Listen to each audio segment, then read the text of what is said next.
আমি জানি না এই শব্দগুলো কোনো গল্পের নাকি কোনো মায়ের আর্তনাদের। শুধু এতটুকু জানি, যা কিছু আমি দেখেছি তা হলো এমন এক নারীর যন্ত্রণা যে নীরবে বেঁচে থাকে। আমি শেফালি। আমি আমার জীবনের সবকিছু হারিয়েছি, কিন্তু ওপরওয়ালার ওপর থেকে ভরসা হারাইনি। আজ বছরের পর বছর পেরিয়ে আমি এই গল্প শোনাতে বসেছি, যাতে অন্য কোনো মা এটা জানতে পারে যে কষ্ট মানুষকে ভেঙে ফেলে না, বদলে দেয়, এবং যে ধৈর্য ধরে ওপরওয়ালা তাকে এমন জায়গা থেকে শান্তি দেন যা মানুষ কল্পনাও করতে পারে না। আমার জীবনের সবচেয়ে বড় আনন্দ এবং সবচেয়ে বড় পরীক্ষা একই দিনে এসেছিল, যখন আমার মেয়ের জন্ম হল। আমার স্বামীর সবসময় ছেলের ইচ্ছে ছিল। সে প্রায়ই বলতো যে আমার বংশকে এগিয়ে নিয়ে যাওয়ার জন্য কোনো উত্তরাধিকারী থাকা উচিত। আমি মুচকি হেসে বলতাম যে ওপরওয়ালা যা দেন সেটাই সবচেয়ে ভালো দেন, আর সেও হেসে বলতো যে হ্যাঁ, শুধু প্রার্থনা করি যেন আমার উত্তরাধিকারী জন্ম নেয়। কিন্তু যেই মুহূর্তে মেয়ের জন্ম হল, তখন আমি তার চেহারায় এক মুহূর্তের জন্য নীরবতা দেখলাম। সেই নীরবতা এমন ছিল যেন মনে কোনো ইচ্ছে কবর চাপা পড়ে গেছে। তার পরের মুহূর্তেই সে হাত থেকে বাচ্চাটিকে তুলে নিল, তার কপালে আদর করল এবং চোখে জল ভরে বলল, এটাও ওপরওয়ালার কৃপা, আমার আদরের মেয়ে। তখন আমি ঈশ্বরকে ধন্যবাদ দিলাম যে ওপরওয়ালা আমার স্বামীর মন নরম করে দিয়েছেন। আমাদের শুধু একটিই মেয়ে ছিল, নিকিতা। আমি তাকে লড়াই করে বড় করেছি, দারিদ্র্য থেকে, ক্লান্তি থেকে, দুনিয়ার বিষ থেকে। যখন লোকেরা বলতো যে একটাই মেয়ে, উত্তরাধিকারী তো নয়, তখন আমি মনে মনে বলতাম যে এটাই আমার স্বর্গের চাবিকাঠি। আমার স্বামী দিনমজুরি করত, সকালে সূর্য ওঠার আগে চলে যেত এবং রাতে অনেক দেরিতে ফিরত। চেহারা মাটিতে মাখামাখি হয়ে থাকত, কিন্তু ঠোঁটে সবসময় ধন্যবাদের কথা থাকত। নিকিতার জন্য সে লুকিয়ে লুকিয়ে টাকা জমাতে থাকত, বলতো যে একদিন ওর বিয়ে দিয়ে শান্তিতে চোখ বন্ধ করব। আমি হাসতাম যে এখন থেকেই বাচ্চার বিদায়ের কথা ভাবছ, ও তো এখনও অনেক ছোট, খেলাধুলা করে। সে বলতো যে সময় কারোর জন্য অপেক্ষা করে না, শুধু প্রস্তুতি নিয়ে রাখা উচিত। আমরা নিকিতাকে পড়াশোনা করিয়েছি, খুব সুন্দর করে ওকে কোণে সাজানোর স্বপ্ন দেখেছি। তার চেহারায় মায়ের মতো লজ্জা এবং বাবার মতো জেদ ছিল। সে হাসলে মনে হতো যেন সারা বাড়ি আলোয় ভরে গেছে। আমার স্বামী তার সব জেদ মেনে নিত। একদিন আমি বললাম, তুমি সব কথাই ওর সাথ দাও, এভাবে তো ওকে বিগড়ে দেবে। সে হেসে বলল, মেয়েকে খুশি দেখা যদি বিগড়ে দেওয়া হয়, তবে আমি রোজ বিগড়ে দিতে চাইব। সময় পেরিয়ে যেতে লাগল, আমার মেয়ে বড় হল আর আমরা বুড়ো হলাম। কিন্তু মনে একটাই প্রার্থনা ছিল যে ওপরওয়ালা ওর ভাগ্যটা যেন ভালো লিখে দেন। তারপর একদিন একটা সম্বন্ধ এলো, এক সম্মানিত ও সুখী পরিবার থেকে। জামাইয়ের মা বলল যে আমাদের যৌতুকের কোনো লোভ নেই, শুধু মেয়ে ভালো হলেই হবে। আমার স্বামীর চোখে আনন্দের ঢেউ বয়ে গেল। সে সারা রাত ছাদে বসে থাকল, তারাদের দিকে তাকিয়ে বলতে থাকল যে শেষ পর্যন্ত আমার মেয়ের ভাগ্য খুলে গেল। কিন্তু ভাগ্য সব সময় আমাদের আশার বিপরীতেই চলতে থাকল। সম্বন্ধ ঠিক হল, কিন্তু বিয়ের প্রস্তুতিতে খরচ বাড়তে লাগল। এর মধ্যেই পাড়ার কয়েকজন মহিলা এলো এবং একজন বলল যে শেফালি বোন, আজকালকার দিনে মেয়ের যৌতুক সামান্য হওয়া উচিত নয়, নইলে লোকে নানা কথা বলে। আমি মুচকি হেসে বললাম, লোকে তো তখনও কথা বলে যখন কিছুই হয় না। সম্মান গয়না দিয়ে নয়, মানসিকতা দিয়ে হয়। কিন্তু তারা চলে যাওয়ার পর আমি অনেকক্ষণ চুপ করে বসে থাকলাম। আমি জানতাম সমাজের কথা কখনো শেষ হয় না, শুধু ক্ষত রেখে যায়। সোনা, আসবাবপত্র, হলের ভাড়া সব কিছু বাড়তে থাকল। আমি বললাম, এসব কিভাবে হবে?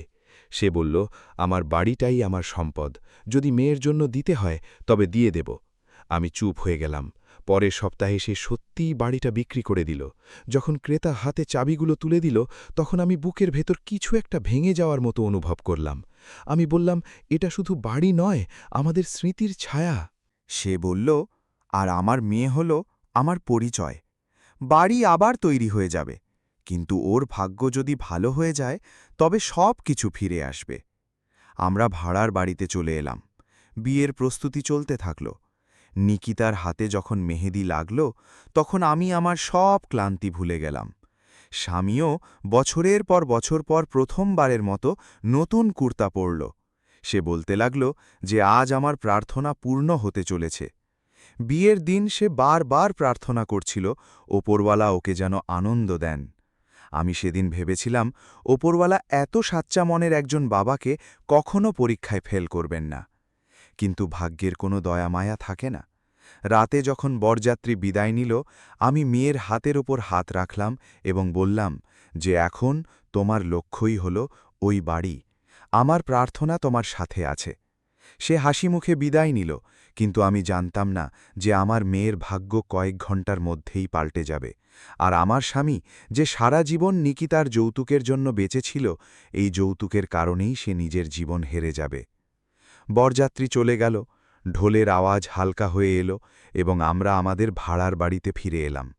আমি ঘরের দরজা বন্ধ করার সময় আকাশের দিকে তাকালাম এবং ভাবলাম, এখন শুধু আমার মেয়ের সংসারে যেন সুখ থাকে, ওর বাবার চেহারা যেন আনন্দে ঝলমল করে ওঠে। রাত কেটে গেল, সকালে সূর্যের আলোর সাথে সাথে আমার মনটাও হালকা অনুভব হল। আমি ভাবলাম, আজ থেকে আমাদের জীবন শান্তিতে প্রবেশ করল। কিন্তু সেই দুপুরে দরজায় কড়া নাড়ার শব্দ হল। দরজা খুলতেই সামনে এক অপরিচিত লোক দাঁড়িয়েছিল।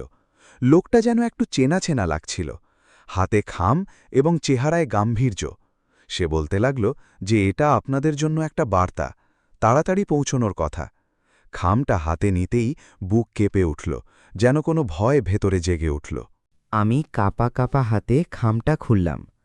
তাতে লেখা ছিল যে ছেলের পরিবার এই সম্পর্ক শেষ করে দিয়েছে, মেয়েকে ফেরত নিয়ে যান। আমার চোখের সামনে অন্ধকার নেমে এলো, শব্দগুলো ঝাপসা হয়ে গেল। আমি শুধু এতটুকুই বললাম যে এসব কেমন কথা, বিয়ে হয়ে গেছে, বিদায় হয়ে গেছে, এখন কেন? আমি আমার স্বামীকে ডাকলাম, সে তাড়াতাড়ি বাইরে এলো। চিঠিটা পড়ে তার মুখের রং উড়ে গেল, তার ঠোঁট কাঁপতে লাগল। সে বলল, এটা মিথ্যা, কোনো ষড়যন্ত্র হবে, আমার মেয়ের ওপর কোনো অপবাদ লাগতে পারে না। আমরা দুজনে তক্ষণই সেই বাড়িতে পৌঁছলাম যেখানে রাতে বরযাত্রী গিয়েছিল। দরজায় পাহারাদার আটকে দিল, কিন্তু আমার স্বামীর রাগই তাকে ধাক্কা দিয়ে ভেতরে ঢুকে গেল। ঘরে ছেলের মা বাবা বসেছিল, চেহারায় অহংকার, কথা বলার ধরনে শীতলতা। আমার স্বামী বলল, আপনারা এটা কেমন অত্যাচার করলেন? কোনো ভুল ছাড়াই আমার মেয়েকে ত্যাগ করলেন? ছেলের মা কড়া সুরে বলল, আমরা তো বলেছিলাম যে সোনা কম দেবেন না, আপনারা কথা রাখেননি, সম্পর্ক এখন শেষ। আমার স্বামী মৃদু গলায় বলল, যৌতুকের ওপর সম্পর্ক তৈরি হয় না, মনের ওপর তৈরি হয়। আমরা সম্মানের সাথে মেয়ে দিয়েছিলাম। এই কথায় সেই মহিলা হেসে উঠল এবং বলল, সম্মান? মেয়ের সাথে সামান্য একটু সোনা পাঠানো সম্মান নয়, মশকরা। আমি আমার স্বামীর হাত ধরে ফেললাম। তার চেহারায় রাগ ছিল না, ছিল দুঃখ। সেই দুঃখ যা একজন বাবার হৃদয় থেকে বেরিয়ে আসে যখন তার পরিশ্রম, তার ভালোবাসা এক মুহূর্তে মাড়িয়ে দেওয়া হয়। সেই মুহূর্তে আমার মেয়ে ভেতরে এলো, তার চোখের পাতা ফুলেছিল। আমি তাকে বুকে জড়িয়ে নিলাম। সে শুধু এতটুকুই বলল, মা, ওরা বলছে যে আমার ভাগ্য নাকি খারাপ। আমার স্বামীর ঠোঁট কাঁপতে শুরু করল। সে বলল, না মা, তোর ভাগ্য সবচেয়ে সুন্দর, শুধু সময়ের পরীক্ষা চলছে। আমি দেখলাম তার হাত কাঁপছিল, কপালে ঘাম ফুটে উঠল। আমি বললাম, তুমি বসে পড়ো, জল খেয়ে নাও। সে হাত তুলে বলল, আমি ওপরওয়ালার কাছে শুধু আনন্দ চেয়েছিলাম, দুঃখ নয়, এটা ভাগ্য নয়। এতটুকু বলেই সে মাটিতে লুটিয়ে পড়ল। আমি চিৎকার করে উঠলাম, নিকিতার বাবার কিছু একটা হয়েছে। আমার মেয়ে তার মাথা কোলে নিয়ে কাঁদতে লাগল। আমি দৌড়ে জল নিয়ে এলাম, কিন্তু তার ঠোঁট চুপ হয়ে গেল। তার চেহারায় একটা প্রশান্তি ছিল, ঠিক সেই শান্তির মতো যার খোঁজ সে বছরের পর বছর ধরে করছিল। এখন যেন তা পেয়ে গেছে। আমি তার মুখে হাত রেখে বলতে লাগলাম যে, ওঠো, দেখো তোমার মেয়ে তোমাকে ডাকছে, ওঠো না। কিন্তু সে উঠল না। সেই মুহূর্তে আমার মনে হল যেন আকাশ ভেঙে আমার ওপর পড়েছে। আমার চোখ দিয়ে জল বইতে থাকল, কিন্তু মুখ দিয়ে কোনো কথা বেরোতে পারল না। আমরা সেই সন্ধে আমাদের বাড়িতে ফিরে এলাম। এখন বাড়ি আর বাড়ি ছিল না, একটা ফাঁকা বাক্স হয়ে গিয়েছিল, যার মধ্যে কেবল নীরবতা বিরাজ করত। মেয়ে আমার বুকেই লেগেই থাকত, শুধু এটাই বলতো যে, মা, এসব আমার কারণে হয়েছে, আমি যদি না থাকতাম তবে বাবা বেঁচে থাকত।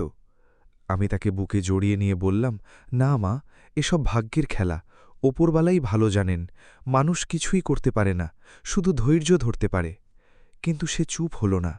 দিন কেটে যেতে লাগল, তার চোখের আলো নিভে যেতে লাগল। সে চুপচাপ থাকতে শুরু করল, মাঝে মাঝে শূন্য দৃষ্টিতে আকাশের দিকে তাকিয়ে থাকত। আমি ভাবতাম যে এই কষ্ট কেবল কিছু সময়ের জন্য, কিন্তু ধীরে ধীরে এই দুঃখ তার অন্তরে প্রবেশ করতে লাগল। এক রাতে সে আমার কাছে এসে বলল, মা, আমি বাবার কাছে যেতে চাই। বাবা তো একা আছে। আমি চমকে উঠলাম, বললাম, না মা, এমন কথা বলো না। তিনি স্বর্গে আছেন। ওপরওয়ালার ওপর ভরসা রাখো, সব ঠিক হয়ে যাবে। সে নীরবে হাসতে থাকল, এমন একটা হাসি যার পেছনে যন্ত্রণা লুকিয়েছিল। পরদিন সকালে যখন আমি জাগলাম, সে বাড়িতে ছিল না। আমি অলিগলিতে দৌড় লাগালাম, প্রতিটি রাস্তায় তার নাম ধরে ডাকলাম, নিকিতা মা, কোথায় তুই? কিন্তু উত্তর কেবল বাতাস দিল। ৩ দিন ধরে খুঁজলাম, পুলিশকে খবর দিলাম, আত্মীয় স্বজনদের জানালাম, কিন্তু কোনো খোঁজ মিলল না। এমন মনে হল যেন মাটি তাকে গিলে ফেলেছে। আমি প্রার্থনা করলাম যে, হে ওপরওয়ালা, আমার মেয়ে যদি বেঁচে থাকে তবে তাকে নিরাপদে রেখো, আর যদি না থাকে তবে তোমার কৃপায় রেখো। আমি কেবল তোমার সঙ্গ চাই। সময় পেরিয়ে যেতে লাগল, আর আমি আমার চোখের জল লুকিয়ে বাঁচতে শিখে গেলাম। স্বামীকে মনে করে রোজ বলতাম যে, দেখো, আমি বেঁচে আছি তোমার আমানতের খোঁজে, কিন্তু ভেতর থেকে আমি মরে গিয়েছিলাম। যখন আমার মেয়ে নিকিতা নিখোঁজ হল, জীবন যেন থমকে গেল। ঘরে নীরবতা, দেওয়ালে স্তব্ধতা, আর প্রতিটি কোণে তার হাসির প্রতিধ্বনি ছিল। আমি সকালে উঠলেই মনে হতো সে এখনই বলে উঠবে, মা, চায়ে দুধ কম দিও, কিন্তু কোনো শব্দ আসত না। আমি দিন রাত খুঁজলাম, থানায় অভিযোগ জানালাম, হাসপাতালগুলোতে চক্কর কাটলাম, প্রতিটি লাশ, প্রতিটি চেহারা দেখলাম, কিন্তু আমার বাচ্চাটা কোথাও ছিল না। দিন কেটে যেতে লাগল, আর লোকেরা বলতে শুরু করল যে, ভুলে যাও, হয়তো সে আর বেঁচে নেই। আমি বলতাম যে, মায়ের সন্তান কখনো মন থেকে মুছে যায় না। যতক্ষণ শ্বাস আছে ততক্ষণ আশা আছে। আমি রোজ রাতে তার বিছানায় গিয়ে বসতাম, বালিশটাকে কোলে নিয়ে তার চুলের গন্ধ অনুভব করার চেষ্টা করতাম। তারপর চোখ দিয়ে জল গড়িয়ে পড়ত। আমি প্রার্থনা করলাম যে, আমি যদি এই কষ্টের যোগ্য হই তবে আমাকে ধৈর্য দাও, কিন্তু আমার মেয়েকে নিরাপদে রেখো। দিনগুলো মাসে রূপ নিল, আর মাসগুলো বছরে বদলে গেল। পাড়াপড়শিরা নিজেদের কাজে ব্যস্ত হয়ে পড়ল। কেউ সহানুভূতি দেখাত, কেউ দয়া করত, আর এমন কেউ কেউ ছিল যারা বলে যেত যে, দেখলে তো একটা মেয়ের দুঃখ কী অবস্থা করে দিল। আমি কেবল চুপ থাকতাম। মানুষের ক্ষত সময় দিয়ে নয়, ওপরওয়ালার নাম জপলে সেরে যায়, এবং আমি ভগবানের ওপর ভরসা রেখেছিলাম। বাড়ি বলতে এখন শুধু একটা ছোট্ট ভাড়ার ঘর ছিল। স্বামীর স্মৃতি নিয়ে বেঁচে থাকা, টাকা গুছিয়ে রাখা। দিনে সেলাইয়ের কাজ করতাম, রাতে প্রার্থনা করতাম। কখনো মন ঘাবড়ে গেলে আকাশের দিকে তাকাতাম আর বলতাম যে, ওপরওয়ালা, তুমি আমার ধৈর্যের সাক্ষী। একদিন বাড়ির মালিক এলো, বলতে লাগল, বোন, এখন ভাড়া বাড়াতে হবে, শহরে সবকিছু দামি হয়ে গেছে। আমি নরম সুরে বললাম যে, বাবা, এই বুড়ো বয়সে আমি আর কি কাজ করতে পারব, শুধু এতটুকু রাখো যাতে আমি ছাদের নিচে থাকতে পারি। সে চুপ হয়ে গেল, কিন্তু পরের মাসে আবার মনে করিয়ে দিল। তারপর সেই দিনটাও এলো যখন আমার পকেট একেবারেই ফাঁকা ছিল। আমি 2টো রুটি বানালাম, অর্ধেক খেলাম, বাকি অর্ধেক সকালের জন্য রেখে দিলাম। জানালা দিয়ে আলো আসছিল।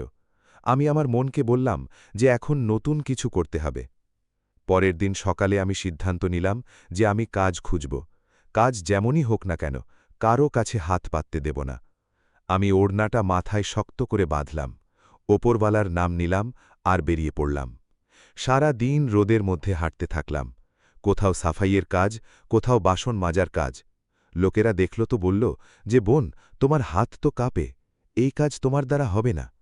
আমি মুচকি হেসে বললাম যে, যখন উদ্দেশ্য নিজের পরিশ্রমের উপার্জন দিয়ে খাওয়ার হয়, তখন হাত নয়, মন কাজ করে। অবশেষে একটা হাসপাতালে চাকরি মিলল, পরিষ্কার পরিচ্ছন্নতার কর্মী হিসাবে। বেতন সামান্য ছিল, কিন্তু সম্মানের ছিল। আমার সেই কথাটা মনে পড়ল যা আমার স্বামী বলত, সম্মানের সাথে রোজগার করো, ওপরওয়ালা তাতেই বরকত বাড়িয়ে দেন। কেবল এই ভরসা নিয়েই আমি কাজ শুরু করলাম। শুরুর দিনগুলো তো বেশ কঠিন ছিল। হাসপাতালের দুর্গন্ধ, রোগীদের আর্তনাদ, সবকিছু মনে আঘাত করত।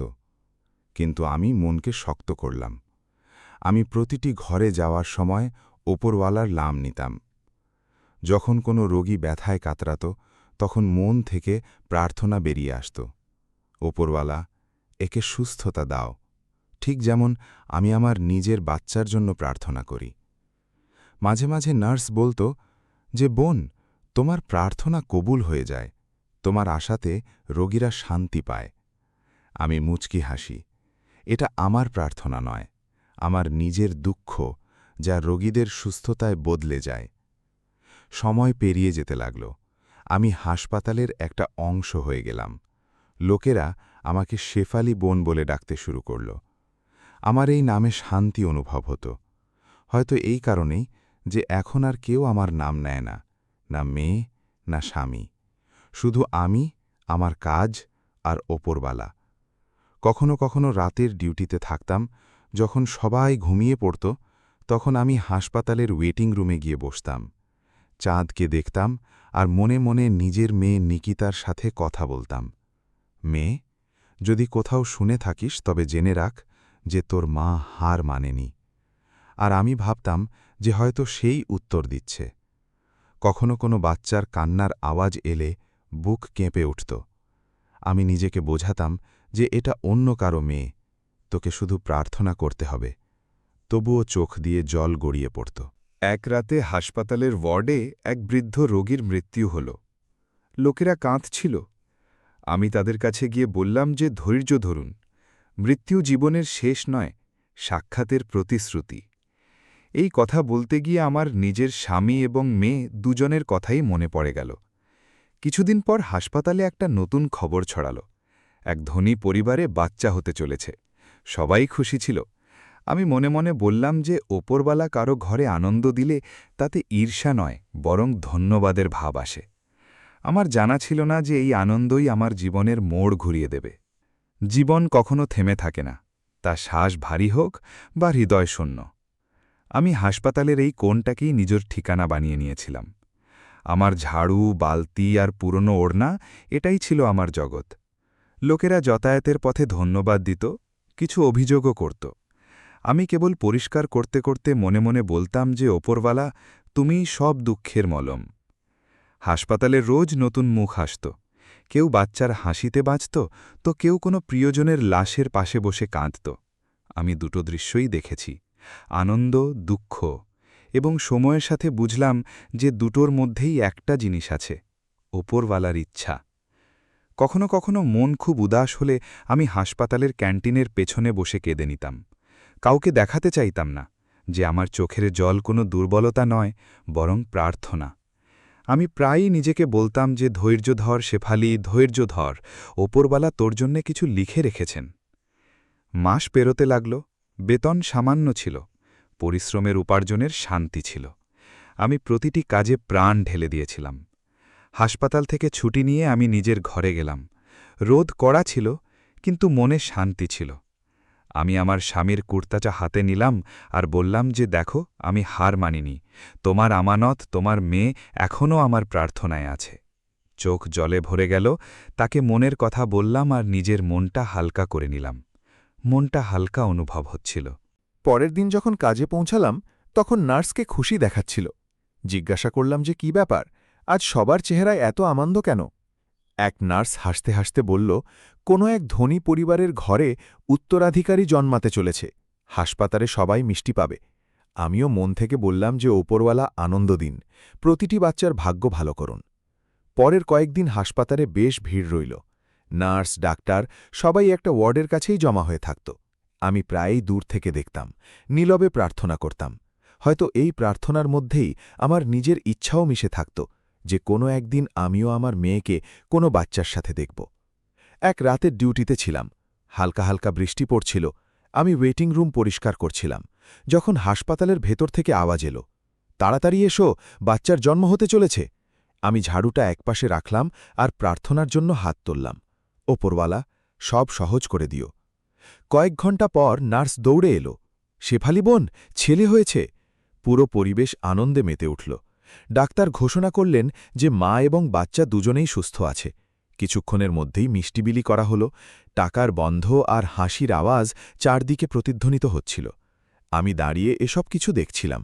মনে আনন্দ ছিল, কারণ এক নতুন জীবন পৃথিবীতে এসেছিল। আমি ভাবলাম যে ভগবান আজ কারো প্রার্থনা পূর্ণ করেছেন। তারপর এক নার্স ডেকে বলল, বোন, আপনিও ভেতরে গিয়ে অভিনন্দন জানিয়ে আসুন। এত সেবা করেন, আপনার তো সবার আগে আসা উচিত। আমি মুচকি হাসলাম, কাপড়টা ঠিক করলাম আর ধীরে ধীরে পা ফেলে ভেতরে গেলাম। ঘরের দরজা খুলল, সুগন্ধ ছড়িয়েছিল।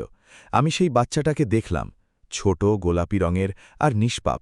আমার মন থেকে তৎক্ষণাৎ প্রার্থনা বেরোল যে এর ভাগ্য যেন ভালো হয়, সুখে থাকুক। তারপর আমার নজর বাচ্চার মায়ের দিকে পড়ল। সে হালকা মুচকি হাসছিল, ক্লান্ত কিন্তু শান্তিতে এক মুহূর্তের জন্য। আমার হৃদয়ে থমকে গেল। তার চেহারা, তার চোখ, সেই তিল, আমার হৃদয় যেন ধড়পড় করতে ভুলে গেল। আমি চমকে এক পা পিছিয়ে এলাম।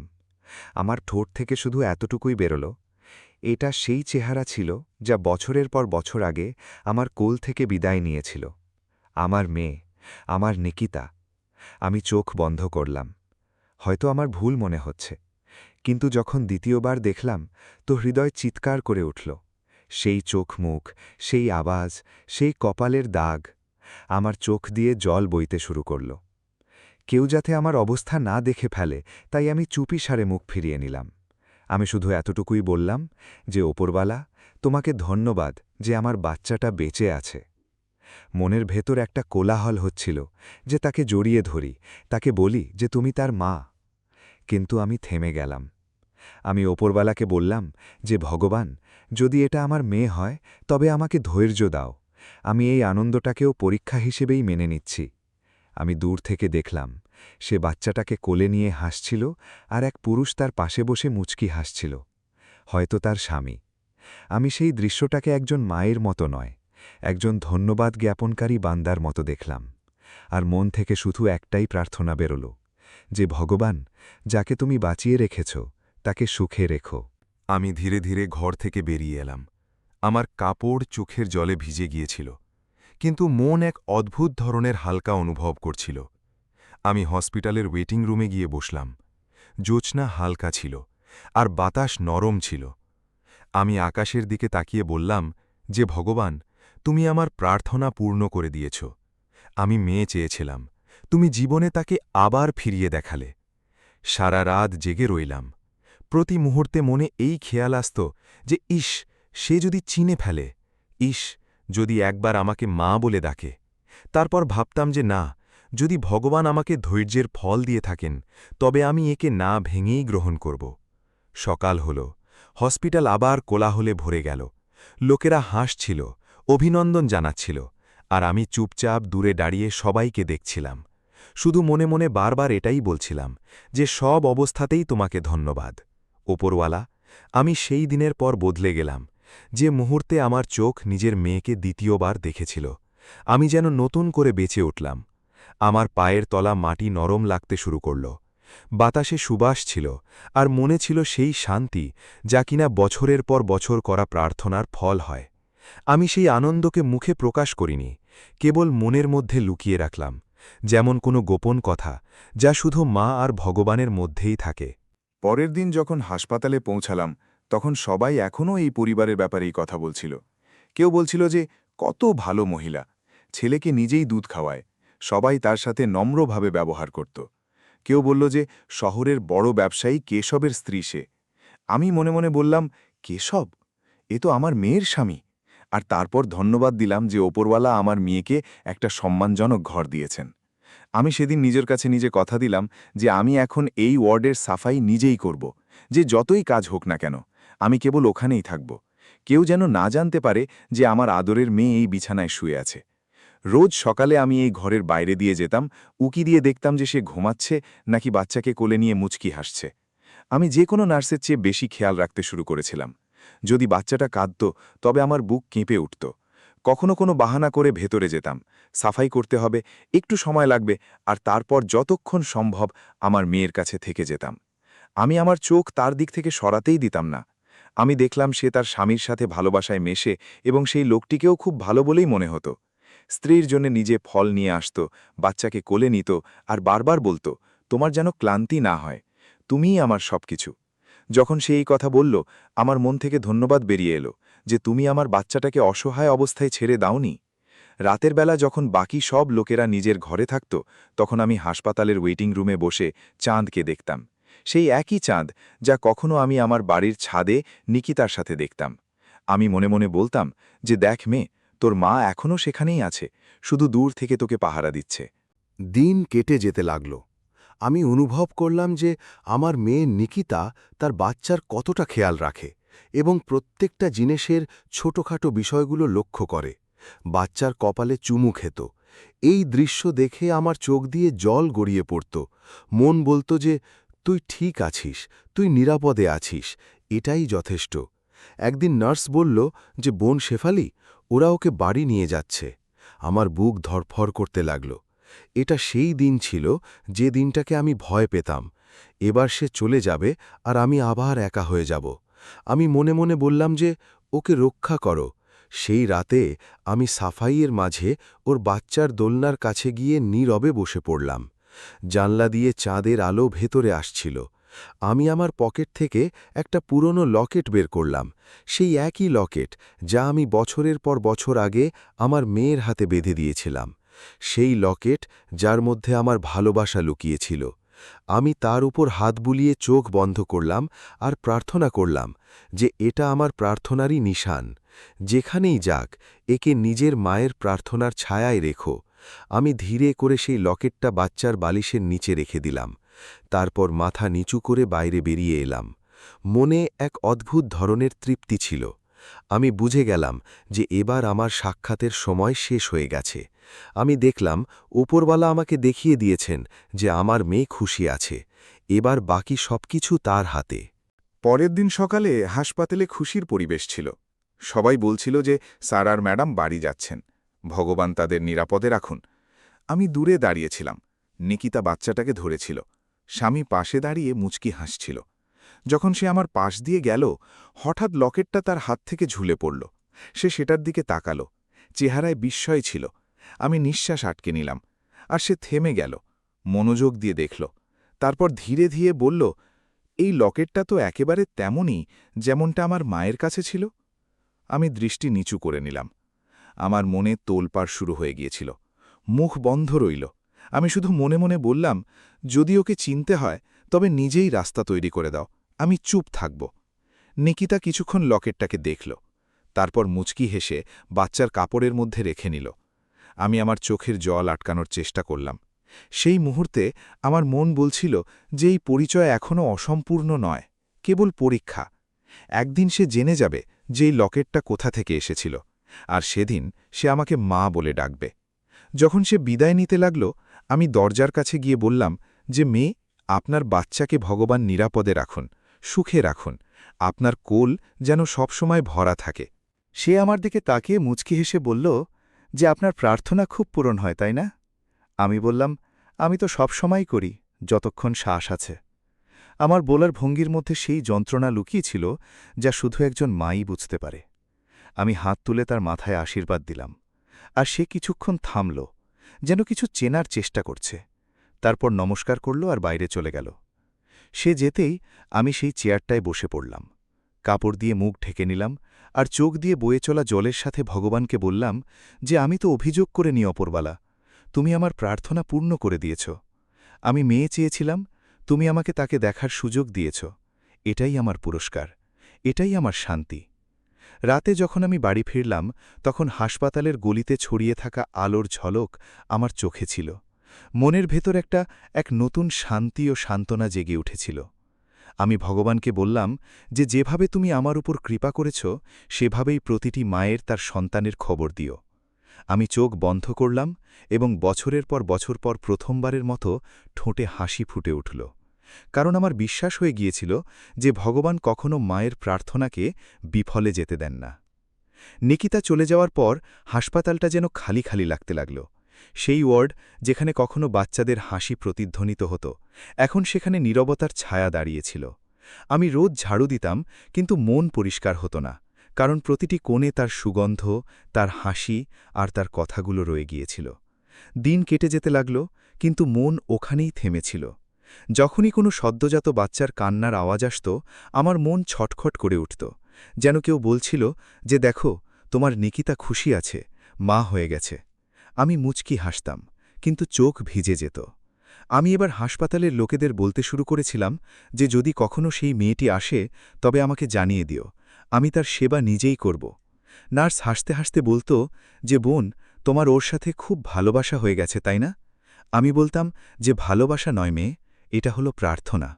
মানুষ যার জন্য প্রার্থনা করে তার সাথে সম্পর্ক তৈরি হয়ে যায়। এক সন্ধ্যায় যখন আমি ছুটির পর ওয়েটিং রুমের দিকে যাচ্ছিলাম, আমার নজর লাউঞ্জে রাখা চেয়ারের ওপর পড়ল। সেই পরিবারই বসেছিল, নিকিতা, তার স্বামী কেশব আর সেই ছোট্ট বাচ্চাটা। আমার হৃদয় যেন ধড়কানো ভুলে গিয়েছিল। আমি থেমে গেলাম, কিন্তু নিজেকে সামলে নিয়ে আমি পিছিয়ে এলাম, যাতে তারা আমাকে দেখতে না পায়। তাদের কথার আওয়াজ আমার কানে আসছিল। কেশব বলছিল, নিকিতা, কালই সফরে যাচ্ছি, বাচ্চার জন্য প্রার্থনা করো, রাস্তা অনেক লম্বা। নিকিতা মুচকি হেসে বলল, আমি তো সব সময় ওর জন্য প্রার্থনা করি, ভগবান আমাদের সাথে আছেন। এই মুহূর্তে আমার মন চাইল যে দৌড়ে গিয়ে বলি যে হ্যাঁ মেয়ে, ভগবান সবসময় তোর সাথে আছেন, আর আমিও। কিন্তু আমি নিজেকে আটকে নিলাম। আমি সব সময় মেনে এসেছি যে মায়ের ভালোবাসাও ওপরওয়ালার আমানত, যাকে যেখানে ভগবান চান প্রকাশ করেন, যেখানে চান লুকিয়ে রাখেন। তারা চলে গেল। আমি দরজার কাছে দাঁড়িয়ে অনেকক্ষণ ধরে তাদের যেতে দেখতে থাকলাম। আমার চোখ জলে ভরে গেল, কিন্তু মনে সান্ত্বনা ছিল। আমি মনে মনে বললাম যে আমার মুখ চুপ থাকুক, কিন্তু মন ধন্যবাদের ভরে ছিল। কয়েক সপ্তাহ কেটে গেল। তারপর একদিন হসপিটালের করিডোরে হঠাৎ এক নার্স দৌড়াতে দৌড়াতে এলো। সে বলল যে শেফালি বোন, তোমার প্রার্থনা কাজে লেগে গেছে। সেই কেশববাবু নিজের স্ত্রী আর বাচ্চাকে নিয়ে আবার ফিরে এসেছেন। তাদের স্ত্রীর শরীর কিছুটা খারাপ ছিল। আমি অবাক হয়ে জিজ্ঞেস করলাম, এখন সে কোথায়? নার্স বলল, ওই তোমার পছন্দের ঘর, ৫ নম্বর ওয়ার্ড। আমার চোখ জলে চলে এলো।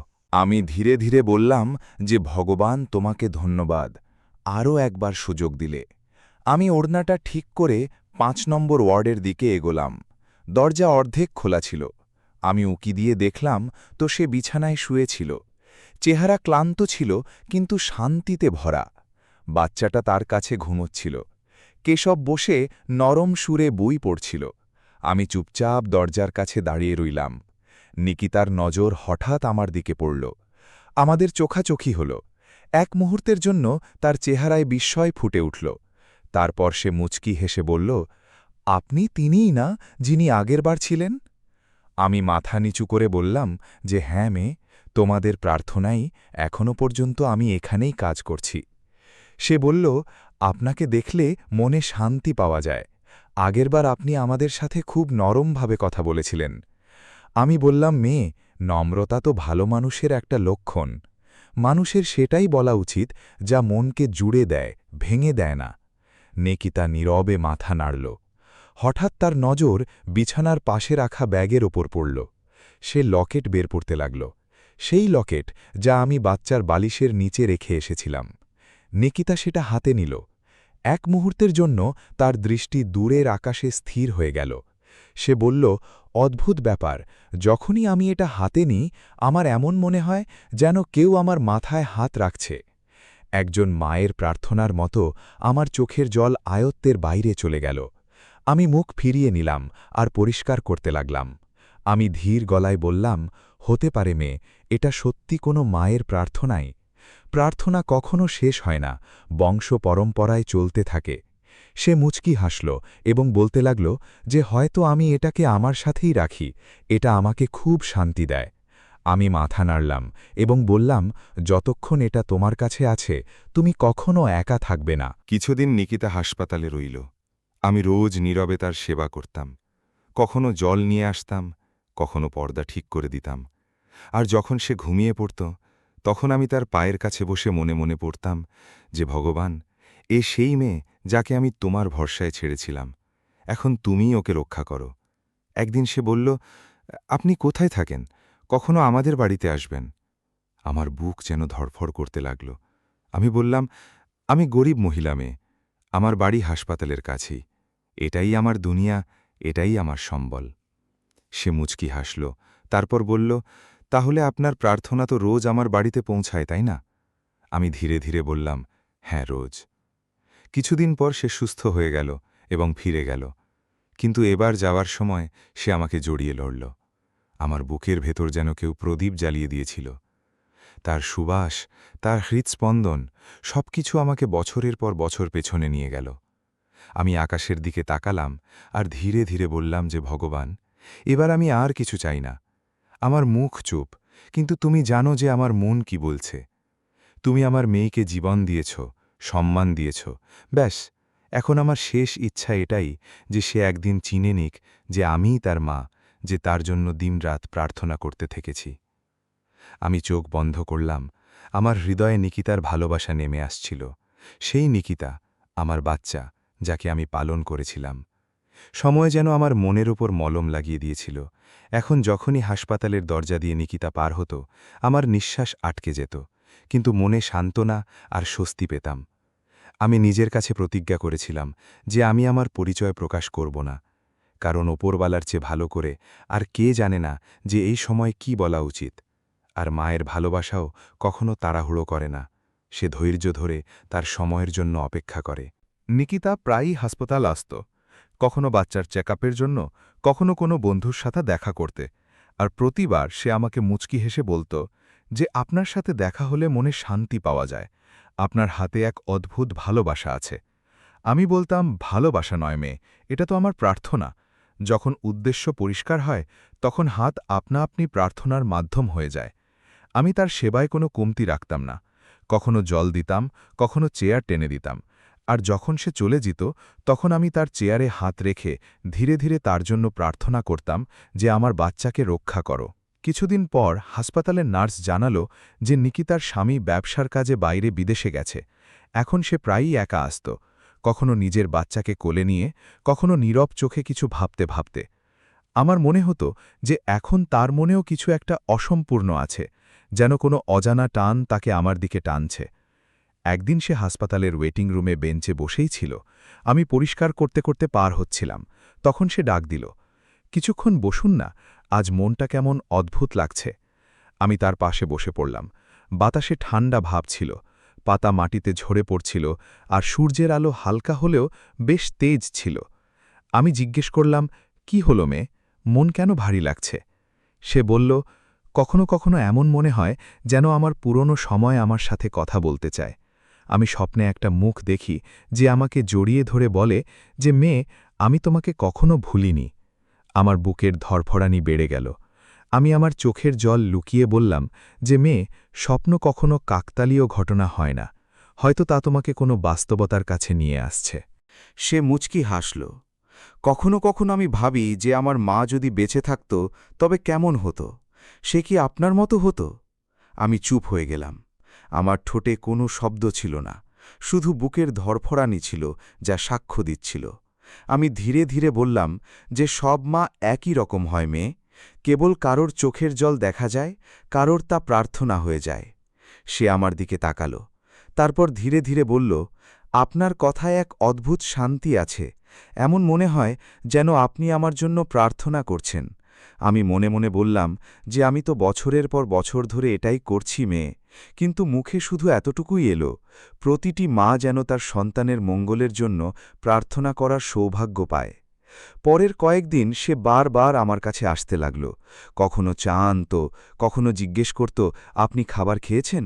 আমি মুচকি হাসতাম, আমার মেয়ে জিজ্ঞেস করলে ক্ষুধাও মিটে যায়। তারপর সাথে সাথে কথা ঘুরিয়ে নিতাম, যাতে শব্দের ভার বেড়ে না যায়। একদিন হাসপাতালে কোনো রোগীর মৃত্যুতে সে খুব কাঁদল। আমি তার মাথায় হাত রেখে বললাম যে মৃত্যু কোনো খারাপ কিছু নয়, এটা হলো সাক্ষাতের প্রতিশ্রুতি। যখন কারো সময় পূর্ণ হয়ে যায় তখন আমরা ধৈর্য ধরি, কারণ আমাদের বিশ্বাস আছে যে মৃত্যুর পর জীবন আছে। সে আমার হাত ধরে নিল। আমার মন থেকে প্রার্থনা বেরোল যে ভগবান ওই অনুভূতিটাকে চিনে নিক যাকে তুমি মায়ের ভালোবাসার জন্য তৈরি করেছ। সময়ের সাথে সাথে তার বাচ্চাটা বড় হতে লাগল। সেই ছোট্ট হাসি হাসপাতালের করিডোরগুলোতে প্রতিধ্বনিত হতো। আমি দূর থেকে দেখে মুচকি হাসতাম। কখনো সে বলত যে আপনি একে কোলে নিয়ে নিন, আপনার হাতে শান্তি আছে। আমি মনে মনে কেঁপে উঠতাম, কারণ সেই বাচ্চাটা আমার নাতি ছিল। আমি তাকে কোলে নিলাম এবং নিজের বুকে লাগিয়ে তাকে আদর দিলাম। এখন প্রতিবারই প্রার্থনা করতাম, যেন এখন সে জানে যে এটা তারই নিজের সন্তান। আমি মুচকি হাসতাম। প্রার্থনায় আপনত্ব থাকাটা বাধ্যতামূলক নয়, উদ্দেশ্য খাঁটি হওয়া উচিত। এক রাতে হাসপাতালে যেন ঝড় চলে এলো। বৃষ্টি, বিদ্যুৎ, কোলাহল, আর সেই রাতেই নিকিতার বাচ্চার হঠাৎ জ্বর চলে এলো। সে ঘাবড়ে গিয়ে আমার কাছে এলো। আমার ছেলের খুব বেশি জ্বর, কি করব? আমি তাড়াতাড়ি তার কপালে হাত দিয়ে দেখলাম এবং ওপরওয়ালাকে বললাম যে একে সুস্থ করে দাও। বাচ্চার নিঃশ্বাস স্বাভাবিক হতে লাগল। নিকিতা কাঁদতে কাঁদতে বলল যে আপনার প্রার্থনা তো কবুল হয়ে গেল। আমি বললাম, প্রার্থনা যদি মায়ের মন থেকে বেরোয় তবে আকাশও থেমে যায়। আমার কথার সাথে সাথে আমার চোখেও জল চলে এলো। সকালে যখন আলো ছড়ালো তখন আমি প্রথমবারের মতো নিকিতাকেও কাঁদতে দেখলাম। সে কাঁদছিল আর বলছিল, আমাকে সেই মহিলার ভাগ্যের ঝলক দেখাও যার প্রার্থনায় আমার বাচ্চা সুস্থ হয়ে গেছে। আমার মন থেকে বেরিয়ে এলো, মেয়ে, তুই আমার ভাগ্যেরই প্রতিফলন। আমি আকাশের দিকে তাকালাম আর মনে মনে বললাম যে ভগবান, যদি এখনও সময় না এসে থাকে তবে আমাকে ধৈর্য দাও, কিন্তু যদি তোমার সিদ্ধান্ত কাছে এসে থাকে তবে আমার মেয়েকে চিনে নেওয়ার মুহূর্তটা দাও। আমার বিশ্বাস ছিল যে সেই মুহূর্ত এখন আর বেশি দূরে নয়। জীবনের পথ চলা অনেক দীর্ঘ হয়ে গিয়েছিল। আমার পা এখন আর আগের মতো শক্ত ছিল না, কিন্তু মন এখনও আগের মতোই প্রত্যাশায় ভরা ছিল। আমি রোজ রাতে ভগবানকে এটাই বলতাম যে আমার মুখ চুপ থাকলেও আমার মন এখনও তোমাকে ডাকছে। যদি তোমার ইচ্ছা হয় তবে আমাকে আমার মেয়ের পরিচয় দেখিয়ে দাও। সেই দিনগুলোতে আমি হাসপাতালে কম আসতাম। বয়স আর ক্লান্তি দুজনেই সঙ্গ ছেড়ে দিয়েছিল। কিন্তু একদিন নার্স ফোন করে বলল যে শেফালি বোন, নিকিতা আপনার কথা জিজ্ঞেস করছে, বলছে যে সে আপনার সাথে দেখা করতে চায়। আমার হাত কাঁপতে শুরু করল। আমি মনে মনে বললাম যে ভগবান, আজ যাই হোক যেন ভালো হয়। যখন হাসপাতালে পৌঁছলাম তখন চারদিকে শান্তি ছিল।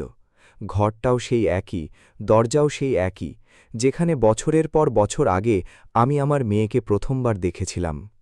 দরজার কাছে থামতেই ভেতর থেকে বাচ্চার হাসির শব্দ এলো। নিকিতা হাসছিল, নিজের ছেলের সাথে খেলছিল। আমার মনে হলো যেন সময় থমকে গেছে। আমার চোখ ভিজে এলো। আমি দরজায় কড়া নাড়লাম। নিকিতা চোখ তুলল আর আমাকে দেখা মাত্রই তার চেহারায় খুশির ঝলক খেলে গেল। আপনি এসে গেছেন, আমি আপনাকে খুব মনে করছিলাম। আমি মুচকি হেসে বললাম, মেয়ে, যখন মনে ভালোবাসা থাকে তখন কোনো দূরত্ব থাকে না। আমি তার কাছে গেলাম। সে বলল, আপনি আমার জন্য কেবল একজন সাধারণ কর্মী নন। যখনই আমি আপনার কাছে থাকি তখন আমার মন শান্ত থাকে। জানি না কেন মনে হয় যেন আপনার পরশে কোনো আপনত্ব আছে। আমি দৃষ্টি নিচু করে নিলাম। মনের ভেতরে প্রার্থনা উঠল, এখন যদি সময় হয়ে থাকে তবে সত্য নিজেই প্রকাশ হয়ে যাক। সেই মুহূর্তে তার বাচ্চাটা খেলতে খেলতে সেই লকেটটা টেনে নিল যা তার গলায় ছিল। লকেটটা মাটিতে পড়ে খুলে গেল। নিকিতা চমকে উঠে ওটা তুলল। তার ভেতরে সেই পুরনো ছবিটা ছিল, একজন যুবতী মহিলার যে হালকা হাসি মুখে একটা বাচ্চাকে কোলে নিয়ে বসে আছে। নিকিতার হাত কাঁপতে লাগল। সে কিছুক্ষণ চুপ হয়ে রইল, ছবিটার দিকে তাকাল, তারপর ধীরে ধীরে বলল, এই ছবিটা তো আমার ছোটবেলায় আমার ঘরে থাকত। আমার বাবা বলতেন যে এটা আমার মায়ের স্মৃতি। কিন্তু মা, এটা কি আপনি? আমার ঠোঁটে কোনো শব্দ এলো না। আমার চোখ দিয়ে জল বইতে শুরু করল। আমি মাথা নিচু করে কেবল এতটুকুই বললাম যে হ্যাঁ মেয়ে, আমি সেই মা যে তোকে বছরের পর বছর ধরে প্রার্থনার মধ্যে খুঁজে চলেছি। নিকিতার চোখে বিস্ময়, আনন্দ আর যন্ত্রণার জল একসাথে নেমে এলো। সে দৌড়ে এসে আমাকে জড়িয়ে ধরল। আপনি বেঁচে ছিলেন মা? আপনি আমাকে চিনলেন না কেন? বলুন, আপনি আমাকে একা ছেড়ে দিলেন কেন? আমি তার চুলে হাত বুলিয়ে বললাম যে মেয়ে, আমি কখনো তোকে ছেড়ে যাইনি। আমি শুধু ভগবানের সিদ্ধান্তের ওপর নীরবতা বজায় রেখেছিলাম। আমি আমার পরিচয় লুকাইনি, আমি ধৈর্যকে বেছে নিয়েছিলাম। কারণ মায়ের ভালোবাসা ওপরওয়ালার আমানত হয়, আর আমানত নিয়ে তাড়াহুড়ো করতে নেই। সে আমার বুকে মিশে রইল, কাঁদতে থাকল। আমি তাকে ধরে রাখলাম যেভাবে ছোটবেলায় করতাম। আমার মনের বছরের পর বছরের প্রার্থনা আজ পূর্ণ হয়ে গেল। সেই মুহূর্তে ঘরে এক আনন্দের আভা ছড়িয়ে পড়ল। কেশব ভেতরে এলো আর এই দৃশ্য দেখে থমকে দাঁড়িয়ে গেল। নিকিতা বলল যে কেশব, ইনিই আমার মা, যাকে আমি হারিয়ে ফেলেছিলাম এবং যাকে ভগবান ফিরিয়ে দিয়েছেন। কেশব এগিয়ে এসে আমার হাত দুটো চুমু খেল আর বলল যে আপনার ধৈর্যের কোনো তুলনা নেই। পৃথিবীতে মায়ের প্রার্থনার প্রমাণ যদি কেউ দেখতে চায় তবে সেটা আমার স্ত্রী আর আমার ছেলে। আমি আকাশের দিকে তাকালাম, মনে শান্তি নেমে এলো। আমি বললাম, ভগবান কখনো কোনো মায়ের প্রার্থনা ফিরিয়ে দেন না, শুধু একটু সময় নেন যাতে মানুষ ধন্যবাদের মানে বুঝতে পারে। সেদিন হাসপাতালের অনেক লোক আমাদের দেখেছিল, কেউ কাঁদছিল, কেউ হাসছিল। নার্স এসে বলল যে শেফালি বোন, আজ আপনার চেহারা আগের চেয়ে বেশি উজ্জ্বল লাগছে।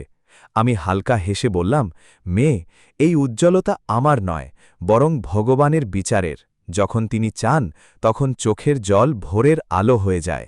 নিকিতা আমার হাত ধরে নিল আর বলল, এখন আপনি আমাদের সাথেই থাকবেন, আপনি কোথাও যাবেন না। আমি জীবনে অনেক কিছু পেয়েছি, আর আজ সবচেয়ে মূল্যবান জিনিস পেয়েছি, আমার মা। আমি তার কপালে চুমু খেয়ে বললাম যে আমি তো সবসময় তোমার সাথেই ছিলাম, শুধু তোমাকে দেখার জন্য পর্দাটা সরিয়ে দেওয়া হলো। সেই রাতে আমি কাঁদতে কাঁদতে বললাম যে ভগবান, তুমি যে দুঃখে ধৈর্য দিয়েছিলে তাতেই আবার আনন্দও দিয়ে দিলে। এটা তোমার মহানুভবতা, তোমার কৃপা, তোমার বিচার। যখন আমি চোখ বন্ধ করলাম তখন আমার কানে নাতির হাসির শব্দ প্রতিধ্বনিত হল। আমার মেয়েও আমার পাশে বসেছিল, নাতিও মুচকি হাসছিল। আমি মনে মনে বললাম যে আমি বিচার চাইনি, আমি শুধু আমার বাচ্চাটাকে চেয়েছিলাম, আর ভগবান হলেন শ্রেষ্ঠ বিচারক। জীবন আবার শান্তিতে চলতে লাগল। নিকিতা তার স্বামীর সাথে সুখে ছিল, আমার নাতি স্কুলে যেতে শুরু করেছিল, আর আমি প্রায়ই ভগবানের ধন্যবাদ দিতাম। আমার মনে হতো যে এবার আমার পরীক্ষা শেষ হল, কিন্তু মানুষ যা ভাবে, ভাগ্য ঠিক তখনই নিঃশব্দে পরের মোড়টা তৈরি করতে থাকে। পরের দিন সন্ধ্যায় নিকিতার ঘরে নিস্তব্ধতা ছেয়ে গেল। কেশব কয়েকদিন ধরে চিন্তিত ছিল। নিকিতা জিজ্ঞেস করল যে কি ব্যাপার, আপনি এত চুপচাপ কেন? কেশব শুধু এতটুকুই বলল যে ব্যবসায় অনেক ক্ষতি হয়েছে, শুধু প্রার্থনা করো যেন সব ঠিক হয়ে যায়। আমি এই কথা শুনে ভগবানের কাছে হাত বাড়িয়ে বললাম, আমার ছেলের মতো জামাইয়ের ব্যবসার ক্ষতি শেষ করে দাও। বাবা, হিম্মত হারিও না। ওপরওয়ালার ঘরে বিচার হতে দেরি হয়, কিন্তু অবিচার হয় না। সব ভালো হবে। কিন্তু পরের দিন পরিস্থিতি বদলে গেল। কেশবের ওপর একটা মিথ্যে অপবাদ লাগল। কোনো এক ব্যবসায়ী পক্ষ দাবি করল যে তার ঘরে টাকা লুকোনো আছে। পুলিশ বাড়িতে এলো, চোখের পলকে বাড়ির পরিবেশ বদলে গেল। নিকিতা কাঁদতে কাঁদতে আমার কাছে এলো, মা, আপনি ওর জন্য প্রার্থনা করুন না, কেশব একদম নির্দোষ। আমি তার চোখের জল মুছে বললাম যে মেয়ে, সত্য কখনো চাপা থাকে না, ভগবান সব দেখছেন। রাত কেটে গেল, কিন্তু মনের অস্থিরতা বাড়তে লাগল। পরদিন সকালে কেশবকে জেলে নিয়ে যাওয়া হলো। পুরো পাড়া জমে গেল। লোকেরা একে অপরকে বলতে লাগল যে দেখো, এত ধনী লোকও শেষ পর্যন্ত এই অবস্থায় পৌঁছল। আমি দরজা বন্ধ করলাম আর মনে মনে বললাম যে ভগবান, লোকেরা খুব তাড়াতাড়ি সিদ্ধান্ত নিয়ে ফেলে, কিন্তু তুমিই হলে আসল বিচারক। নিকিতা দুর্বল হতে লাগল, মুখ ফ্যাকাশে, চোখ শূন্য। আমি দেখলাম যে সে দিনরাত কাঁদতে থাকে, আর বাচ্চাকে শান্ত করার ক্ষমতাও তার অবশিষ্ট নেই। আমি তার হাত ধরলাম আর বললাম যে মেয়ে, মনে আছে আমি বলেছিলাম না যে ভগবান কখনো দেরি করেন না? শুধু এখন তোমাকে একটু ধৈর্য দেখাতে হবে। নিকিতা ধীরে ধীরে বলল যে মাঝে মাঝে মনে হয় ভগবান আমার পরীক্ষা শেষ করতে চান না। আমি মুচকি হেসে তার চোখের জল মুছে দিলাম আর বললাম যে না মেয়ে, এখন পরীক্ষা নয়, বরং পুরস্কার আসার সময় হয়েছে। পরদিন আমি একটা স্বপ্ন দেখলাম। আমি সেই জায়গায় দাঁড়িয়ে আছি যেখানে আমি আমার জীবনের অনেকটা সময় কাটিয়েছিলাম। একটা আলো আমার কাছে এসে থামল, আর কেউ বলল যে শেফালি, এবার সময় হয়েছে তোমার প্রার্থনার দ্বিতীয় অংশ পূর্ণ হওয়ার। আমি চমকে উঠে পড়লাম। আমার মন বলল যে কিছু একটা হতে চলেছে। সেই দিনই একজন বৃদ্ধ আইনজীবী কেশবের বাড়িতে এলেন। তিনি বললেন যে আমি কেশবের বাবার পুরনো বন্ধু। আমার কাছে একটা উইল আছে, যা এখনও পর্যন্ত কেউ দেখেনি। নিকিতা অবাক হয়ে জিজ্ঞেস করল, কিসের উইল? আইনজীবী বললেন, তোমার শ্বশুরের। তিনি নিজের জীবদ্দশায় তোমার স্বামীর নামে এক বিশাল সম্পত্তি লিখে গিয়েছিলেন, যা তার অংশীদার কেড়ে নিয়েছিল এবং নিজে ওটা দখল করে নিয়েছিল। কথা শুনে নিকিতার চোখে আশার আলো ফিরে এলো। আমি ধন্যবাদ দিলাম যে ভগবান চাইলে একটা কাগজের মাধ্যমেও বিচার করে দেন। আমরা দুজনেই আইনজীবীর সাথে আদালতে এলাম। সেই অংশীদারই সেই লোক ছিল যে কেশবের ওপর মিথ্যা অপবাদ লাগিয়েছিল।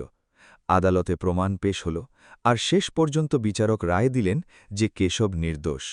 সেদিন আমি কেঁদে কেঁদে ওপরবালার ধন্যবাদ জানালাম। আমি বললাম, আমি শুধু প্রার্থনা করিনি মেয়ে, মানুষ যখন ভগবানকে মনে প্রাণে ডাকে তখন তা নিজেই প্রার্থনা হয়ে যায়। মায়ের প্রার্থনা কখনো বিফলে যায় না। সময় কেটে গেল, কিন্তু আমার ছায়া আজও সেই বাড়িতে আছে যেখানে আমার মেয়ে নিঃশ্বাস নেয়। এখন আমি বৃদ্ধ হয়ে গেছি, কিন্তু আমার প্রার্থনা এখনও আগের মতোই জীবন্ত আছে। নিকিতা যখনই পুজো করে তার মনে হয় যেন আমি আশেপাশেই আছি, যেন আমার মালার শব্দ এখনও ওখানেই প্রতিধ্বনিত হয়। তার ছেলে যখন হাসে তখন আমার মনে সেই একই মিষ্টতা নেমে আসে যা একসময় তার শৈশবে অনুভব করতাম। একদিন আমার মেয়ে মন্দিরে গেল, সেই একই মন্দির যেখানে আমি রোজ ফুল চড়াতাম। সে চোখ বন্ধ করল আর বলল যে ভগবান, এখন আমি আমার মায়ের প্রার্থনা এগিয়ে নিয়ে যাব। এখন প্রত্যেকের জন্য প্রার্থনা করব, যেমনটা তিনি করতেন। আমি তাকে দেখছিলাম আর মনে মনে মুচকি হাসছিলাম। এটাই তো আমি চেয়েছিলাম। আমার মেয়ে এখন আমারই প্রার্থনা হয়ে গেছে। সে আমার ঘরটা খুলল, আমার পুরনো ডায়েরিটা বের করল। পাতাগুলো হলুদ হয়ে গিয়েছিল, কিন্তু শব্দগুলো এখনও জীবন্ত ছিল। সে পড়ল, যদি কখনো আমার মেয়ে এই ডায়েরিটা পড়ে তবে তাকে বলো যে মায়ের প্রার্থনা শুধু নিজের সন্তানের জন্য হয় না, তা পৃথিবীর প্রতিটি বাচ্চার জন্য হয়, কারণ প্রতিটি বাচ্চা কারো না কারো আশা। সে কাঁদতে কাঁদতে ডায়েরিটা বুকের সাথে জড়িয়ে ধরল আর বলল যে মা, এখন আমিও আপনার মতো প্রত্যেকের জন্য প্রার্থনা করব। এখন সে সেই হাসপাতালেই যায় যেখানে আমি সাফাই করতাম, যেখানে আমার প্রতিটি নিঃশ্বাস প্রার্থনায় মিশে থাকত। সে রোগীদের সাথে দেখা করে, বাচ্চাদের লজেন্স দেয়, বৃদ্ধদের হাত ধরে বলে যে সব ঠিক হয়ে যাবে। লোকেরা বলে যে এই মহিলার হাতে এক অদ্ভুত শান্তি আছে। আর সে হাসে, বলে যে এটা আমার মায়ের প্রার্থনারই ফল।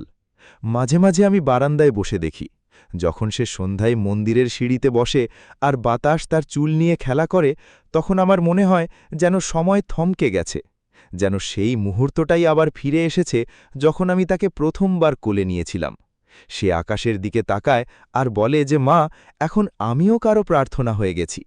আর আমি তাকে দেখে বলি যে মেয়ে, এটাই তো মায়ের ইচ্ছা থাকে যে তার প্রার্থনা সন্তানের মনের ভেতরে বসত করুক। মায়ের প্রার্থনা সময়কে থামিয়ে দিতে পারে, তার নীরবতাও গভীর প্রভাব ফেলে।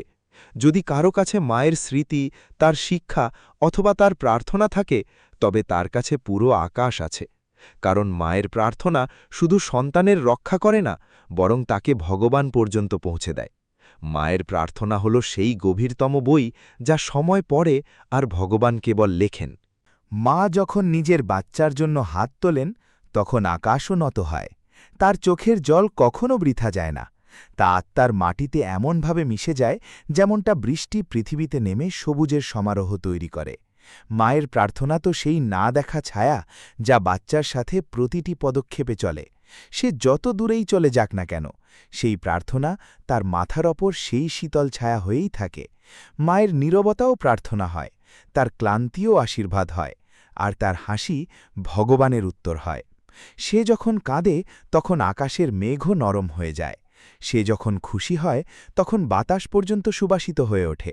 তার হৃদয়ে উপরওয়ালা বাস করেন, আর তার মুখে সব সময় সন্তানের নাম থাকে।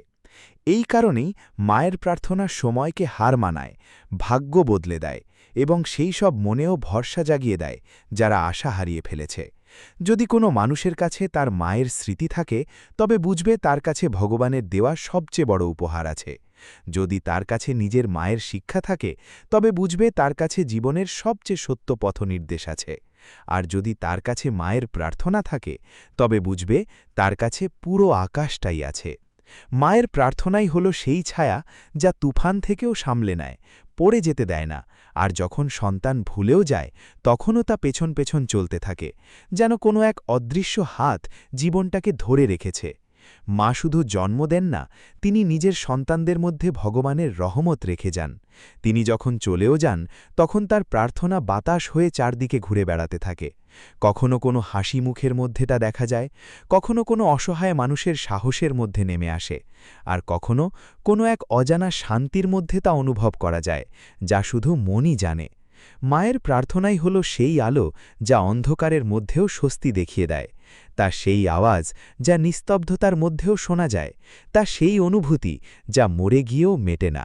মায়ের প্রার্থনাই হল সেই শক্তি যা ভাঙা মনকে জুড়ে দেয়। আর যখন কোনো বাচ্চা পড়ে গিয়ে আবার উঠে দাঁড়ায়, তখন তার পেছনও সেই প্রার্থনায় দাঁড়িয়ে থাকে, যা শৈশব থেকে তার পদক্ষেপগুলো ধরে রেখেছিল। কারণ ভগবান যদি নিজের ভালোবাসাকে কোনো রূপ দিয়ে এই পৃথিবীতে পাঠিয়ে থাকেন, তবে তা কেবল মায়ের রূপেই পাঠিয়েছেন। আর এটাই সত্য যে মানুষের কাছে মায়ের প্রার্থনা আছে, তার অন্য কারও সাহায্যের প্রয়োজন পড়ে না।